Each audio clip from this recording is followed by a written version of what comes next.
ಇದೀಗ rocking star Yash ವಿಚಾರವಾಗಿ ಒಂದು ಬ್ರೇಕಿಂಗ್ ಅಪ್ಡೇಟ್ ಬರ್ತಾ ಇದೆ. ಯಶ್ ಮನೆಯಲ್ಲಿ 3 ಅಧಿಕಾರಿಗಳಿಂದ ಶೋಧ ಕಾರ್ಯ ಆಗ್ತಾ ಇದೆ. ಯಶ್ ಮನೆಯಲ್ಲಿ ಕೇಜ್ಗಟ್ಟಲೆ ಬೆಳ್ಳಿ ಚಿನ್ನ ಪತ್ತೆಯಾಗಿದೆ ಅನ್ನೋ ವಿಚಾರಗಳು ಗೊತ್ತಾಗ್ತಾ ಇದೆ. ಮನೆಯಲ್ಲಿನ ಚಿನ್ನ ಹಣದ ಲೆಕ್ಕವನ್ನ ಅಧಿಕಾರಿಗಳು ಹಾಕಿದ್ದಾರೆ. ಯಶ್ ಮನೆಯಲ್ಲಿ ಈಗಾಗಲೇ 3 ಅಧಿಕಾರಿಗಳಿಂದ ಈಗ ಪರಿಶೀಲನೆ ಆಗ್ತಿರೋದು. ಅದೇ ರೀತಿಯಾಗಿ ಚಿನ್ನ, ಆಸ್ತಿ ಪತ್ರ, ಬ್ಯಾಂಕ್ನ ಡೀಟೇಲ್ಸ್ಗಳನ್ನ ನೀಡಿದ್ದಾರೆ ಅಂತ ಈಗ 3 ಅಧಿಕಾರಿಗಳಿಂದ ಪರಿಶೀಲನೆ ಆಗ್ತಿದೆ. ಅವರ ತಾಯಿ ಡೀಟೇಲ್ಸ್ ಅನ್ನ ಕೊಟ್ಟಿದ್ದಾರೆ ಅಂತ. ಯಶ್ ಮನೆಯಲ್ಲಿ ಕೇಜ್ಗಟ್ಟಲೆ ಬೆಳ್ಳಿ ಮತ್ತು ಚಿನ್ನ ಪತ್ತೆಯಾಗಿರುವಂತಹ ಮಾಹಿತಿ ಸಿಕ್ಕಿರೋದು. ಮನೆಯಲ್ಲಿನ ಚಿನ್ನ ಹಣದ ಲೆಕ್ಕವನ್ನ ಹಾಕ್ತಿದ್ದಾರೆ ಅಧಿಕಾರಿಗಳು. ಅವರ ತಾಯಿ ಅದರ ಡೀಟೇಲ್ಸ್ ಅನ್ನ ಕೊಡ್ತಿದ್ದಾರೆ ಅಂತ. 1 ವಜ್ರದ ಸರ, 2 ಪ್ಲಾಟಿನಂ ಸರ ಸಿಕ್ಕಿರುವಂತಹ ಮಾಹಿತಿ ಕೂಡ ಇದೆ. ಇಂದು ಐಟಿ ಅಧಿಕಾರಿಗಳಿಗೆ ಯಶ್ ಅವರು ಉತ್ತರ ನೀಡುವಂತಹ ಸಾಧ್ಯತೆ ಇದೆ. ಜೊತೆಗೆ ಬ್ಯಾಂಕ್ ಡೀಟೇಲ್ಸ್ ಅನ್ನ ಕೂಡ ಕೊಟ್ಟಿದ್ದಾರೆ. 8 ಬ್ಯಾಂಕ್ನ ಖಾತೆಗಳನ್ನು ಹೊಂದಿದ್ದಾರೆ ಯಶ್ ಅವರು. ಇದರ ಬಗ್ಗೆ ಕೂಡ ಮಾಹಿತಿಯನ್ನ ಕೊಡಲಾಗಿದೆ. ಒಟ್ಟು 30 ಕೋಟಿ ಸಾಲ ಇದೆ ಅಂತ ಕೂಡ ಮಾಹಿತಿ ಸಿಗ್ತಾ ಇದೆ. ಒಂದು ಬ್ಯಾಂಕ್ನಲ್ಲಿ 13 ಕೋಟಿ, ಅದೇ ರೀತಿಯಾಗಿ ಮತ್ತೊಂದರಲ್ಲಿ 17 ಕೋಟಿ ಸಾಲ ಇದೆ ಅಂತ. ಚಿನ್ನ, ಆಸ್ತಿ ಪತ್ರ, ಬ್ಯಾಂಕ್ ಡೀಟೇಲ್ಸ್ ಅನ್ನ ತಾಯಿ ನೀಡಿದ್ದಾರೆ ಅನ್ನೋದು ಮಾಹಿತಿ ಸಿಗ್ತಿರೋದು.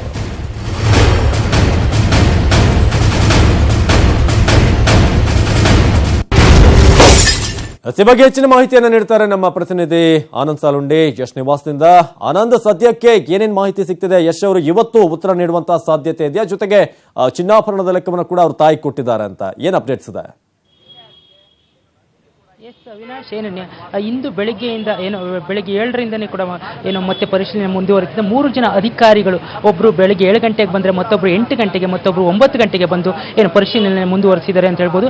ನಿನ್ನೆ ಯಶ್ ಅವರ ತಾಯಿ ಇದ್ರು. ಯಶ್ ಅವರ ತಾಯಿ ಐಟಿ ಅಧಿಕಾರಿಗಳ ಎಲ್ಲಾ ಪ್ರಶ್ನೆಗಳಿಗೂ ಸಮಾಧಾನದಿಂದ ಬೆಂಬಲ ಕೊಟ್ಟು ಸಾಕಷ್ಟು ಉತ್ತರಗಳನ್ನ ಕೊಟ್ಟಿದ್ದಾರೆ, ಸಾಕಷ್ಟು ಮಾಹಿತಿಗಳನ್ನ ನೀಡಿದ್ದಾರೆ. ಅದರಂತೆ ಯಶ್ ಅವರಿಗೆ 8 ಬ್ಯಾಂಕ್ ಅಕೌಂಟ್ ಖಾತೆಗಳಿದ್ದು, ಅದರಲ್ಲಿ 4 ಅಕೌಂಟ್ಗಳಲ್ಲಿ ತಾಯಿ ಜೊತೆ ಇದಾಗಿದೆ ಅಂತ ಹೇಳ್ಬೋದು. ಅದ್ರ ಜೊತೆ 20 ಕೆಜಿ ಬೆಳ್ಳಿ ಹಾಗೂ 450 ಗ್ರಾಂ ಚಿನ್ನ, ಹಾಗೆ 2 ವಜ್ರದ ಸರ, ಹಾಗೆ 1 ಪ್ಲಾಟಿನಂ ಸರ ಸಿಕ್ಕಿದೆ ಅಂತ ಹೇಳಲಾಗ್ತಾ ಇದೆ.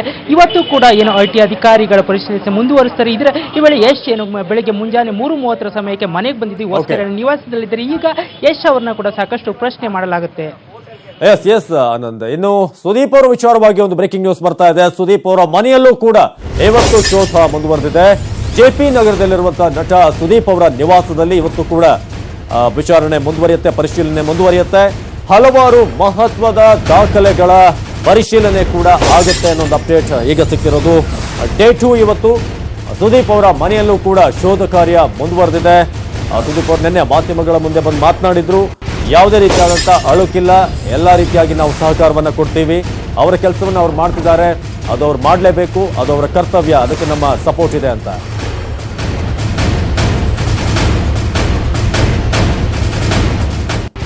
ಶಾಲಿನಿ ಹೆಚ್ಚಿನ ಮಾಹಿತಿಯನ್ನು ಕೊಡ್ತಾರೆ. ಶಾಲಿನಿ, ಸದ್ಯಕ್ಕೆ ಸುದೀಪ್ ನಿವಾಸದ ಬಳಿ ಏನಾಗ್ತಿದೆ?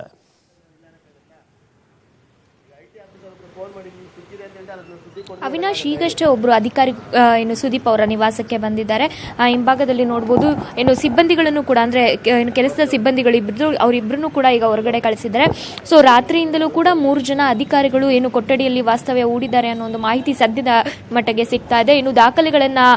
ಸಾಕಷ್ಟು ದಾಖಲೆಗಳನ್ನ ಕಲೆ ಹಾಕಿದ್ರು. ಆ ಎಲ್ಲಾ ದಾಖಲೆಗಳನ್ನು ಒಂದು ಕೊಠಡಿಯಲ್ಲಿಟ್ಟು, ಅದೇ ಕೊಠಡಿಯಲ್ಲಿ 3 ಅಧಿಕಾರಿಗಳು ವಾಸ್ತವ್ಯನ ಹೂಡಿದ್ರು ಅನ್ನೋ ಮಾಹಿತಿ ಸದ್ಯಕ್ಕೆ ಸಿಗ್ತಿದೆ. ಈಗಷ್ಟೇ ಹಿರಿಯ ಅಧಿಕಾರಿಯೊಬ್ರು ಖಾಸಗಿ ವಾಹನದಲ್ಲಿ ಸುದೀಪ್ ಅವರ ನಿವಾಸಕ್ಕೆ ಬಂದಿದ್ದಾರೆ. ಜೊತೆಗೆ ಒಳಗಡೆ ಇದ್ದಂತ ಕೆಲಸದ ಸಿಬ್ಬಂದಿಗಳು, 2 ಕೆಲಸದ ಸಿಬ್ಬಂದಿಗಳನ್ನ ಈಗ ಮನೆಯಿಂದ ಹೊರಗಡೆ ಕಳಿಸಿದ್ದಾರೆ. ಸೊ ಈಗ ಸುದೀಪ್ ಅವರನ್ನ ಮತ್ತೆ ಪ್ರಶ್ನೆಗಳನ್ನ ಕೇಳುವಂತಹ ಸಾಧ್ಯತೆ ಬಹಳ ಹೆಚ್ಚಿದೆ. ಈಗಾಗಲೇ ಅಧಿಕಾರಿಗಳು ಹೋಗಿರೋ ಕಾರಣ ನಿನ್ನೆ ದಾಖಲೆಗಳನ್ನ ವಶಪಡಿಸಿದ್ರು. ಆ ದಾಖಲೆಗಳ ಕುರಿತು ಈಗ ಪ್ರಶ್ನೆಗಳನ್ನ ಕೇಳಿದ್ದಾರೆ. ಸೊ ಈಗ ಮನೆಯಲ್ಲಿ ಪೋಷಕರು ಮತ್ತು ಸುದೀಪ್ ಮಾತ್ರ ಇದ್ದಾರೆ. ಸೊ ಪ್ರಿಯಾ ಸುದೀಪ್ ಅವರ ಪತ್ನಿ ಆಗಿರ್ಬೋದು, ಅವರ ಸಹೋದರಿಯರು ಯಾರು ಕೂಡ ಇಲ್ಲ, ಅವರು ಕೂಡ ಮನೆಗೆ ಕರೆಸುವಂತಹ ಸಾಧ್ಯತೆ ಬಹಳ ಹೆಚ್ಚಾಗಿದೆ. ಅವಿನಾಶ್, ಈಗ ಒಂದು ಬ್ರೇಕ್ ಅನ್ನ ತೆಗೆದುಕೊಳ್ಳುವಂತಹ ಸಮಯ. ಬ್ರೇಕ್ ಆದ ನಂತರ ಮತ್ತೊಂದಷ್ಟು ಇಂಪಾರ್ಟೆಂಟ್ ಮಾಹಿತಿಗಳಿದ್ದಾವೆ. ರಾಕ್ಲೈನ್ ವೆಂಕಟೇಶ್ ನಿವಾಸದಲ್ಲಿ ಏನಾಗ್ತಿದೆ ಅಂತ ಒಂದು ಬ್ರೇಕ್ ಆದ್ಮೇಲೆ